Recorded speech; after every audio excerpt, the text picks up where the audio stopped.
Bismillahirrahmanirrahim. Assalamualaikum warahmatullahi wabarakatuh.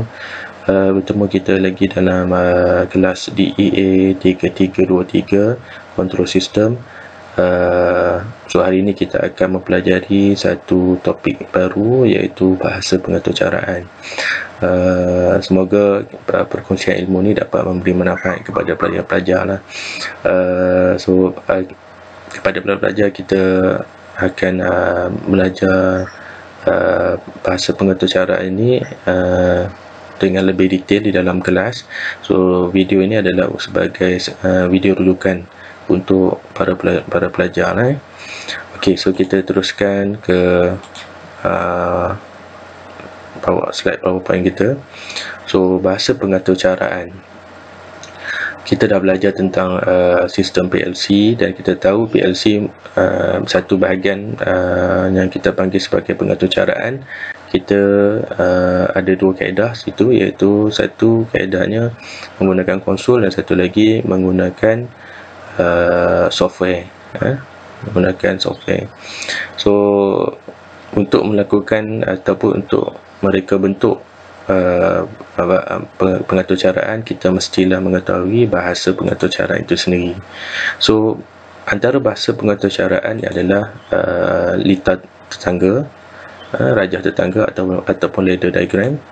Kita ada kod mnemonik, kita ada senarai arahan, carta fungsi turutan, dan juga fungsi rajah blok. Okey. So hari ini kita akan tengok dua bahagian bahasa pengaturcaraan, iaitu pada litar tetangga dan kod mnemonik. Okey. So kita pergi kepada litar tangga dahulu. Litar tangga ataupun ladder diagram adalah salah satu daripada bahasa pengaturcaraan jenis grafik, yang mana kalau kita lihat litar dia mempunyai similariti dengan litar pendawaian kawalan geganti, ataupun seperti mana litar kawalan yang kita belajar pada khusus motor control. Dia hampir sama, dan dia merupakan satu gambaran terhadap satu proses yang hendak dilaksanakan oleh PLC.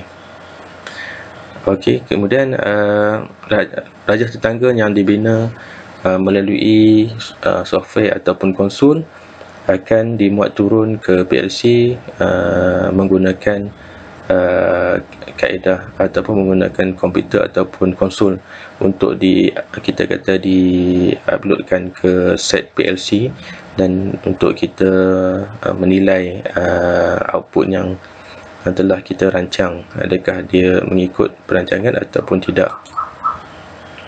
So ini adalah litar pendawaian geganti. Okey, ini litar pendawaian ganti. Saya percaya pelajar-pelajar dah lihat litar ini, dan kita biasa melihat litar ini dalam amali motor control. So kita dapat tengok sini, PB tekan on, PB tekan off, button stop. Ini output untuk motor, output untuk lampu, dan ini switch tekan, switch biasa. So dia hampir similariti dengan rajah tangga. Kita lihat rajah tangga. So rajah tangga, kalau kita tengok hampir sama, dia punya binaan litar pendawaian.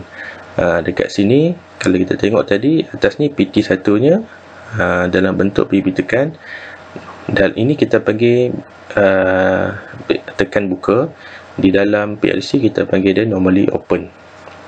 Kalau untuk PB tekan off, tekan stop, so dekat sini adalah merujuk kepada simbol normally close. Normally close. So output yang membezakan output ni adalah dalam PLC ni adalah nombor keluaran, nombor beza je nombor keluaran, dan juga masukan. Kalau tengok masukan kat sini, dia labelkan S1, sini pun S1, cuma bentuknya sini dalam normally open. Dia yang mana yang normally open, dia buat dalam bentuk normally open. Macam dalam litar penawaian kawalan ganti ni, dia bezakan kalau ini PB, yang ni switch biasa. Dalam rajah tangga dia tak ada macam tu, dia dalam bentuk apa nama ni, kita panggil sebagai data, data. So grafik rajah tetangga ataupun grafik rajah litar tangga, simbol yang pertama yang kita kena faham adalah bentuk normally open, ataupun ini untuk sini normally open input. Yang kedua, kita kena faham tentang, ataupun kena tahu tentang normally close input. Ini bentuk-bentuk input. Kemudian kita kena kenal pasti bentuk output. So ini adalah bentuk normally open untuk output. Dan ini pula adalah simbol untuk normally close output. Okey, so di mana simbol yang kita faham tadi tu, dia akan dilukis di dalam rajah tangga atau di dalam litar tangga. Biasanya normally open dan normally close input dia akan berada di hadapan, dan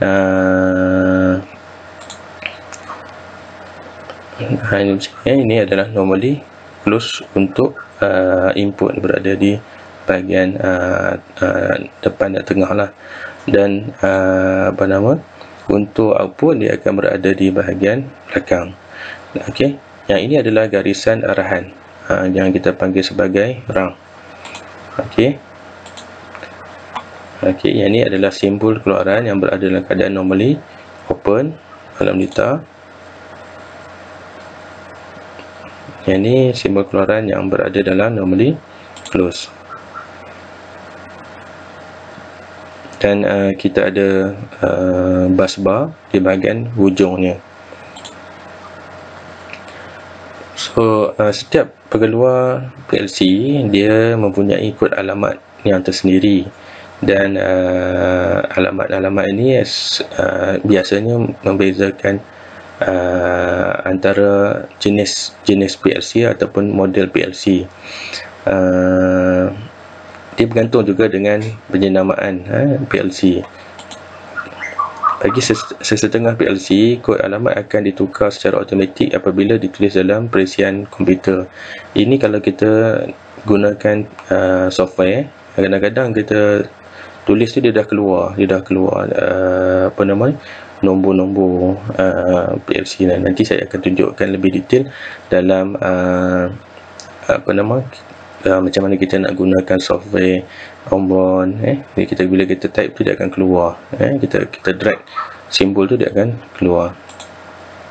So ini adalah contoh untuk PLC Omron model CQM1H CPU 21, dan juga PLC Omron CPM 1A atau 1E atau CPM 2A atau CPM 2E 10 CDT. So kod alamat peranti masukan yang keempat 003. Yang ni kod alamat peranti masukan yang keempat juga 003, sebab dia bermula dengan 0000. Yang ni bermula dengan 0000 juga, tapi dia lebih kita kata apa, lebih pendek satu digit. Lebih dia pendek satu digit. Untuk keluaran apa nama, jenis CPU 21, keluaran dia untuk keluaran dia 1003. Kalau kita bilang sini ada 5 digit. Kalau macam dekat sini dia 4 digit. So dia akan bermula sebenarnya 01003. Sama juga dengan kat sini 00003. Kalau dia ada konsol dia sendiri, dia boleh masukkan nombor macam ni lah, ataupun dalam software. Okey.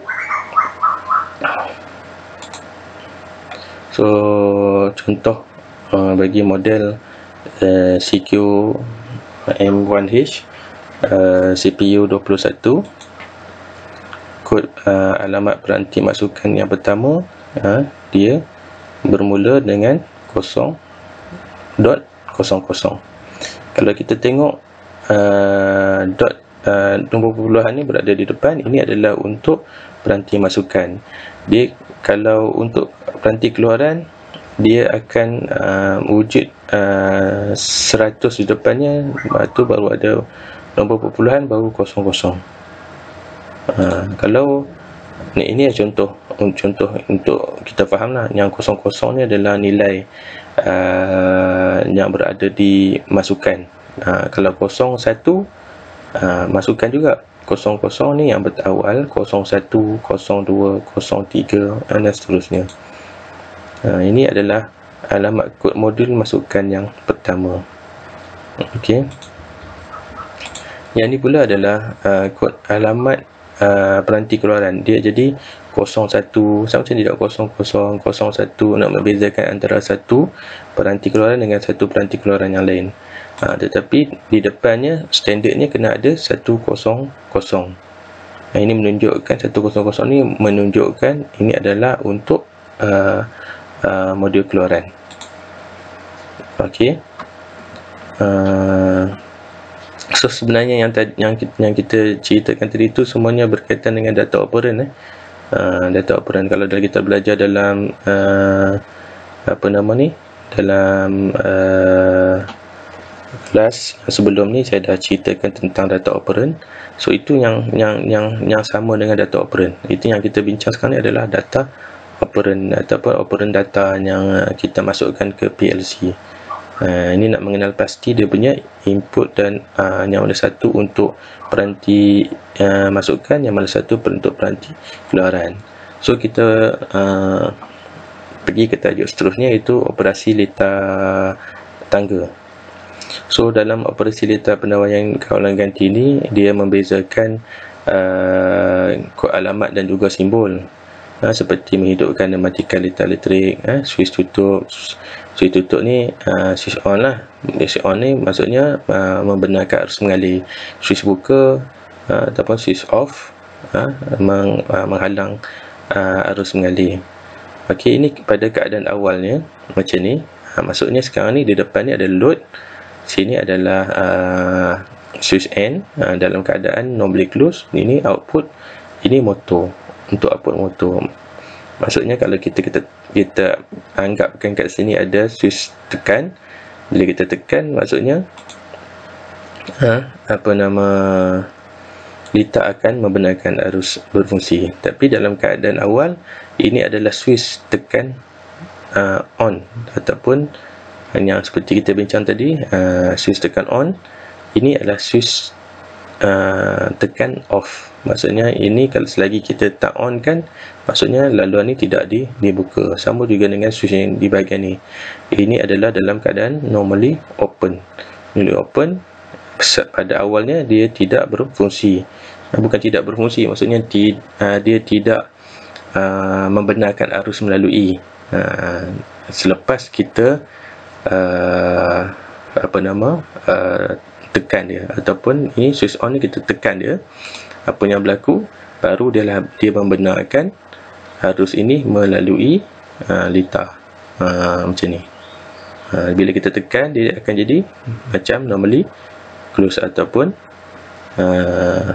dia on kan lah. Bila kita lepas nanti, dia akan terbuka balik. Sebab ini adalah PB switch on ataupun normally open. Sama juga dengan switch ni. Switch ni sebab dia belum ditekan. Kalau ditekan, arus ini akan membenarkan akan dibenarkan melalui litar ini. Jadi lampu akan menyala. Macam ni motor sedang berfungsi. Ini kita tunjuk contoh untuk apabila S1 ditutup. Macam saya sebutkan tadi, bila S1 ditutup, apa yang berlaku? Litar ni akan berfungsi. Dia bentuk dia bila dia berfungsi, dia akan bersambung lah macam ni lah. Okey. Ini keadaan apabila push button normally close tadi tu, yang bahagian nombor 2 ni, bila ditekan dia akan menghalang laluan, sebab dia asalnya normally close. Bila kita tekan dia akan memutuskan litar. Dia akan memutuskan litar. Jadi kita kena faham bila pelajar nak letak simbol yang mana yang kita nak tentukan sebagai normally open ataupun switch normally open, yang mana satu nak kita letak sebagai switch normally close. Okey, seterusnya kita pergi kepada kod mnemonik. Kod mnemonik adalah bahasa pengaturcaraan yang menggunakan arahan dan kod alamat. Kebiasaannya kod mnemonik dibina selepas litar tangga dibina. Okey, so kod alamat dan arahan yang digunakan bergantung kepada jenama PLC, seperti mana yang tadi tu. Setiap kod mempunyai arahan yang tertentu dan boleh diketahui melalui buku panduan yang disediakan oleh pengeluar PLC. So ini adalah mnemonic code. Yang step ni adalah saya ceritakan awal dulu, saya dulu, nanti kita pergi lebih detail. Step ni adalah kalau dalam pembelajaran kita di dalam kelas 00000, ini 00001, dia ada 5 digit dia 01. Ini sebab dia ambil daripada software, dia jadi 01, 2, 3, 4. Ini susunan dia punya step dia. Kemudian arahan dia, instruction dia, kalau LD lah, LD and not. Kalau perasan yang mana input data operand dia akan bermula macam seperti yang kita belajar tadi, dia ada 2 digit bahagian belakang, kosongnya 1 di depan. Okey, bahagian belakangnya ada nilai. So kita tahu ini adalah switch lain, ini adalah switch lain, ini adalah load, ini adalah and not. Dan kita pakai normally, ini normally normally close, ini normally open. So kemudian kita tengok pula yang bawah ni out kan. Out, kalau kita tengok data operand dia bermula dengan 100.00. So kita tahu ini adalah output yang diletak pada yang paling awal lah, 00. So yang depan ni 100 ni menunjukkan untuk output. Dia beza dengan input. Kalau perasan kat sini input modul nombor modul dia 0 bermula dengan 0, yang ni bermula dengan 100. Itu beza antara input dan juga output. Kita tengok bahagian yang ketiga tadi, step yang ketiga, step yang ketiga LD, sama juga dia punya di hadapannya bermula 0. Ini tadi yang switch kan, ini switch PB on, ni PB off, ini output motor, ini LD, ini tadi ada switch yang kita letak dalam ni tadi, switch biasa normally open, dan output untuk lampu. Kita tengok beza, tengok output untuk lampu pun bermula dengan 100, tapi yang membezakan antara output lampu dan motor adalah nilai di bahagian belakang ni. Nilai di bahagian belakang sama juga dengan input. Nilai bahagian belakang ni membezakan antara input yang diletakkan dalam rajah tangga ataupun litar tangga.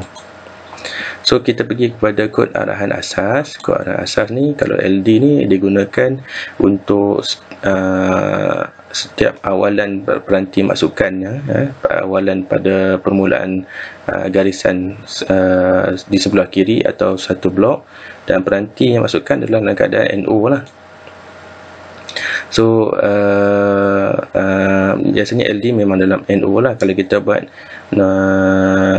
NC dalam normally close, dia bila kita on dia terus dah ada power, dia tak ada fungsi switch lah kat situ. So ini adalah bus bar. So permulaan bus bar tu, starting point bus bar tu, yang mula-mula sekali dijumpa tu adalah kita letakkan sebagai load ataupun LD. Kemudian kita tengok beza dia dengan LD not. So LD not yang saya sebutkan tadi tu, jika diletak dalam NC dalam keadaan normally close, so maksudnya sini ni switchnya telah pun bersambung. bila kita tekan baru dia putuskan. So dia letak di bahagian depan sekali, itu kita faham dia sebagai load not. Tapi simbol dia pun simbol NC lah. Sekarang kita tengok pada N. Okey, N adalah digunakan untuk menyambungkan dua atau lebih peranti masukkan pada siri. Sebelumnya ada load, lepasnya kalau disambung secara siri itu akan jadi N. Dan dalam keadaan NO ni maksudnya kalau kita sambung dia dalam normally open. Okey. Kemudian kita ada N not. N not ni jika kita gunakan satu lagi masukan di sebelah load, kita buat dalam bentuk siri dan kita letakkan dia not N not, so dia akan jadi dalam keadaan normally close. Yang tadi yang kita dah buat latihan yang sebelum ni tadi, kita tengok yang kat atas, penerangan kat atas tadi, yang nombor 2 tu PB stop tu, ini adalah N load. Sama dia punya ni dia. So seterusnya O ni kalau kita nak sambung secara selari, maksudnya kita nak sambung di bawah load. So di atas ni ada load, bawah dia tu kita sambung ke depan ni, yang bawah ni kita panggil ni adalah O. Simbol O macam ni. Kalau kita nak buat dalam software pun, dia punya simbol ni memang bentuknya macam ni untuk O.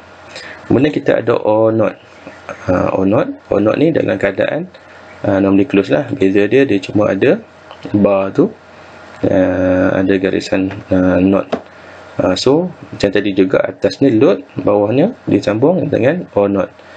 So ini adalah simbol yang ada di konsol. Seterusnya kita tengok out. Out adalah peranti keluaran. Bila biasanya kalau out, kalau macam ni kita katakan dalam keadaan normally open, maksudnya dia hanya berfungsi bila ada masukan daripada peranti masukan. So baru dia akan ini kita kata dalam normally open lah. So kita ada out not. Out not di dalam keadaan normally close, NC ya. Ini bentuknya. Ini bentuk out not. So kita ada N load. Kita tengok N load digunakan untuk menyambung dua blok peranti masukan. Maksudnya load tu ada dua. Load ada dua macam ni. Sini load ada dua. Sini load dan sini juga kita panggil load. So kedua-dua ni kita panggil N load. Kita bagi N load. Kalau kita tengok O load, beza dia kat sini. Tadi N load dia ada garis tengah ni, yang ni tak, dia tak ada garis tengah, dia naik ke atas sini. So kita kata ini dan 00 dan 02 ni adalah O load. Macam tu. So saya rasa setakat itu saja untuk kelas bahasa pengetahuan yang kita lihat secara ringkas. Nanti kita akan pergi detailnya di dalam kelas ladder. Kelas ladder ada 4 step. Kita akan pergi pada setiap step tersebut lah. So terima kasih kerana memberi perhatian. Kita akan jumpa lagi dalam kelas seterusnya. Assalamualaikum warahmatullahi wabarakatuh.